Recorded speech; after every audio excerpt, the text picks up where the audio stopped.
Hey guys, hope you're well. My name's Adam and I'm the author of Archery Mental Mastery. And today I'm going to answer a question that keeps coming up time and time again on various forums and even on my own page on Facebook. And that is the elephant in the room of archery. So today I'm going to talk down and break down for you target panic.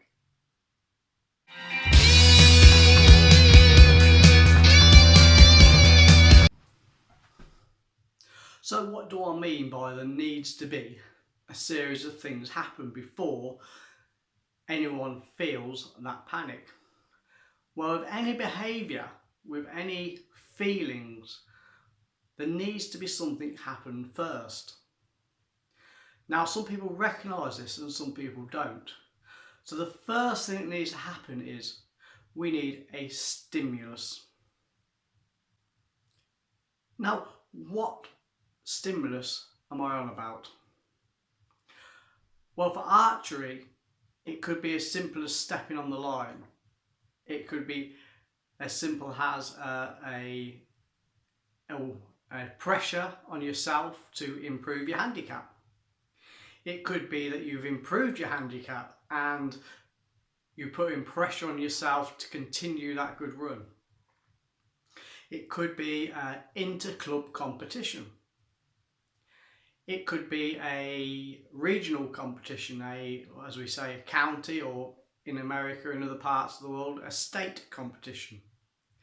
So when you think about that, there's a certain thing that happens. That's the stimulus. And that stimulus, whatever it might be for you, is putting pressure. You're putting pressure on yourself. Expectations, beliefs, values, all incorporate this thing. But what happens is when you start putting pressure on yourself, then obviously you're going to increase the stress and anxiety of the situation. There's also something that happens as well. So when that stimulus happens, let's take you're shooting at a national competition. You step on the line. Now, previously, target panic has been a problem. So what happens is your brain then goes into its cognition phase, and your brain's almost like a filing cabinet. And these filing cabinets are full of files, which are the cognitions in the brain.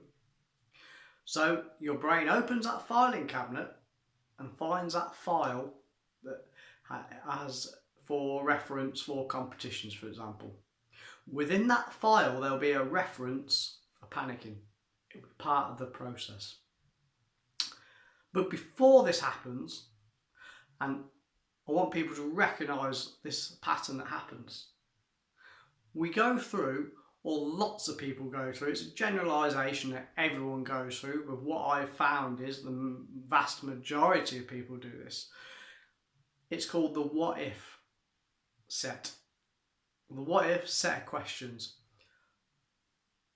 What if I freeze? What if I can't get my grouping right? What if I have an equipment failure? What if I panic? They're just some examples of what people have told me. So it's called the what if set. And I wonder how many of you out there have gone into this set of questions before you shoot.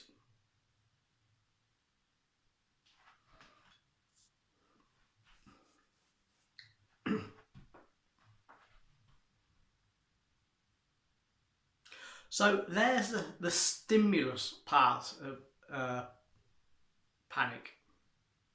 It doesn't matter whether it's target panic, anxiety, or panic attacks. All sort of happens in a similar way. So once we've got the stimulus and the brain goes into the cognition phase, so then it has to create something. So your brain then creates the thought of anxiety, which then creates the emotion of anxiety or panic. that's when, and this is the last thing you'll feel, you feel that in your body. So I want you to be aware of those things that happen. It's like a routine. Now, in our mind as well, this is really important to create that panic. Those thoughts. Now, I've already covered what I would consider part of internal dialogue, so the what if set. But I want you to also be aware of what you're saying to yourself internally and what pictures you're making in your mind. Because those two things work in cognition with each other as one. Some people make pictures, then there's an internal dialogue. Some people have the internal dialogue and then make pictures. And I want to give you an example of something that I found very, very interesting with people with target panic and anxiety in general. When they talk to themselves in a very high-pitched, panicky way. Oh no, I'm on the line. Oh no, I hope I don't panic like I did last time. Oh no, I hope my grouping's good. Oh, everyone's watching me. I hope I don't let my teammates down. And they're talking a little bit like that. Now that may seem strange to you because maybe you've not observed yourself doing it, but I guarantee it happens. Then, if you're in the what if set, you create these pictures. So you create the pictures of you're shooting a bad arrow. You create the pictures of letting your teammates down. You create the pictures of an equipment failure. You create the picture of not making your handicap. And then what's that going to do? That's going to create the thought, emotions and the feeling. So what I'm trying to do, guys, I'm trying to explain in a very cognitive way what's happening to you. In a very scientific way. This is what we know happens.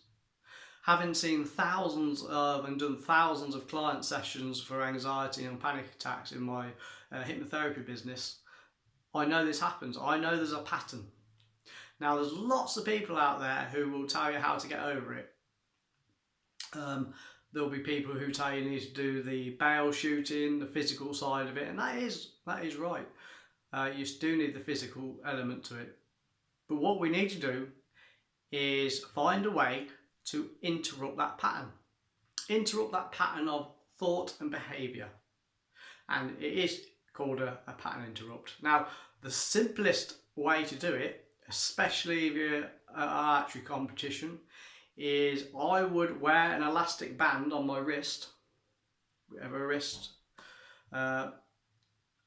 you're comfortable with, and if at any point you notice any internal dialogue going through that's negative, get that band, pull it and twang it, as I say, so it snaps against your wrist. This is going to hurt, right? If anyone's ever done it, it does hurt a little bit. But that's a good thing in this occasion. We're not on about making massive bruises and doing it as hard as you can. We're just on about pulling enough so you feel it. So what will that do? That will interrupt that old pattern of behaviour. So your brain will stop thinking about panic attacks, anxiety, target panic, and it will go, ow, that hurt. And now it's no longer thinking about target panic. It's no longer thinking about that competition. It's a very, very simple and effective technique.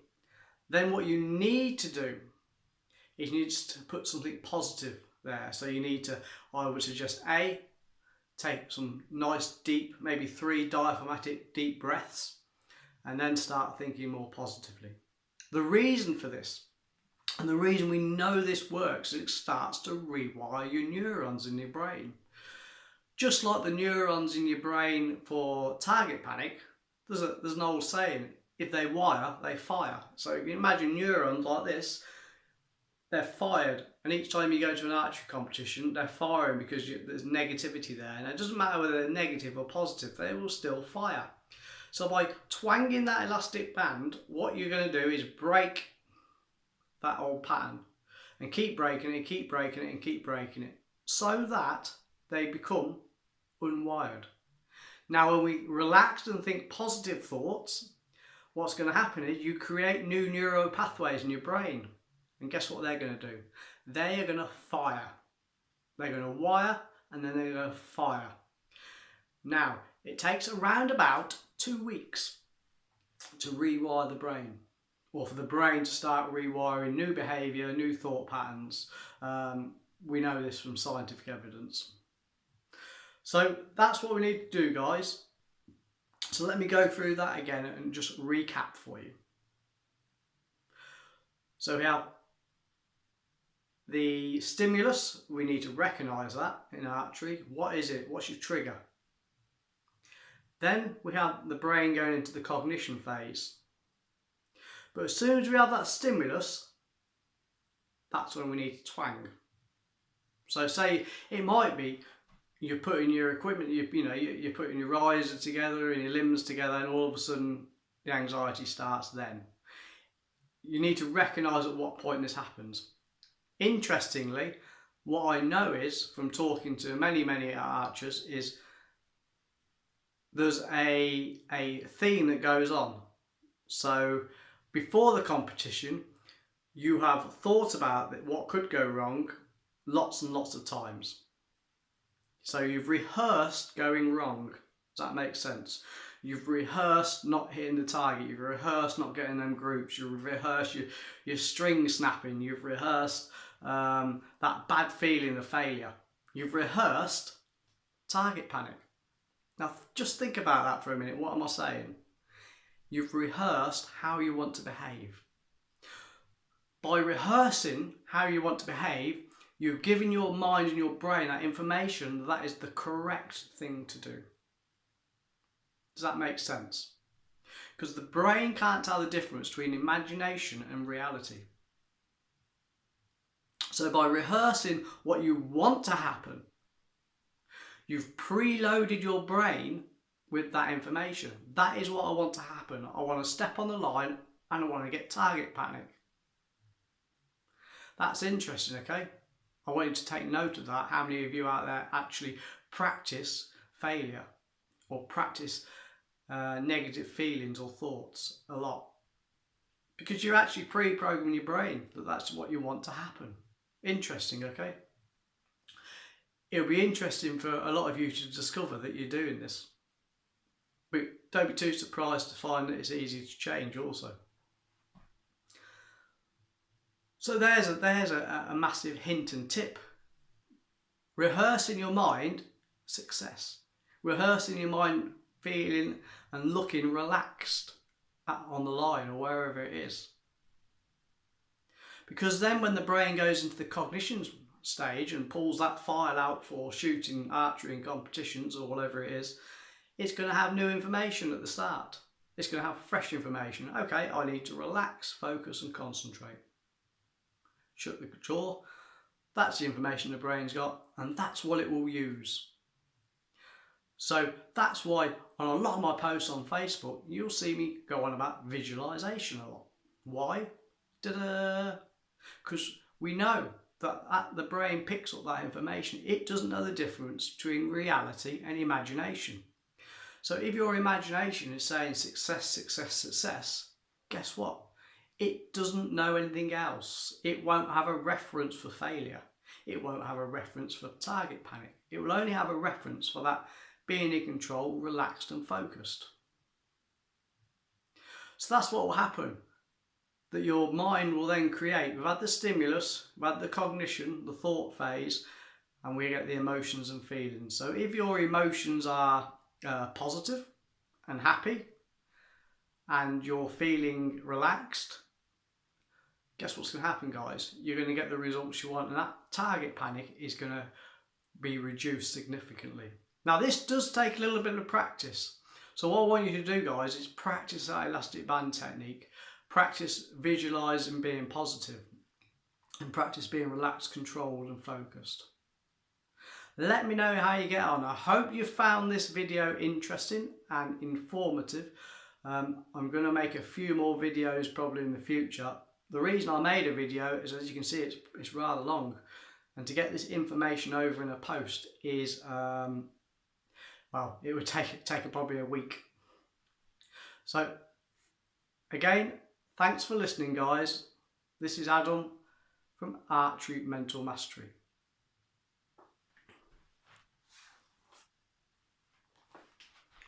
One more thing before I go, guys. I'm going to do a shameless self-publicity plug.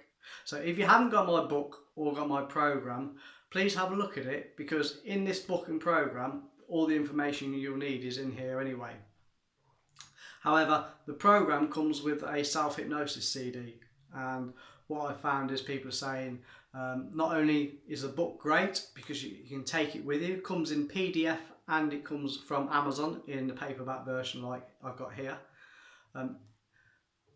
But the CD actually helps to pre-program your brain, just what I've been on about. So if you haven't got the book or you haven't looked at the program, please take a look at it on my website, which is www.archerymentalmastery.com, and just click on at the top, you'll see full program. If you click on there, it's got all the information you need. Again, guys, thank you very much for all your help and support on Facebook. I really appreciate it, and I hope this information has been really helpful for you. Please leave your comments below, and if you're watching this on YouTube, please do the same. Please leave your comments below on the video and I will be interested to read them, and if you've got any questions I will also answer them for you. Thanks very much, guys. This is Adam from Archery Mental Mastery.